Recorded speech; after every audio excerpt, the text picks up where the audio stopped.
Open both doors of the refrigerator. Locate the LED light cover at the top of the refrigerator. Find the back lip of the LED light cover and pull it downward to disconnect the cover for removal.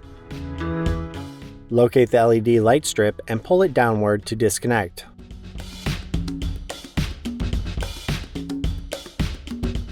Once disconnected, unplug the LED light strip. Reconnect and plug in the new LED light strip.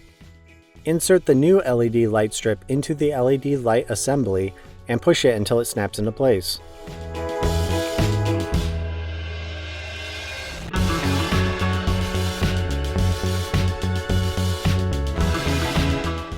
Install the LED light cover and push it upward until it snaps into place.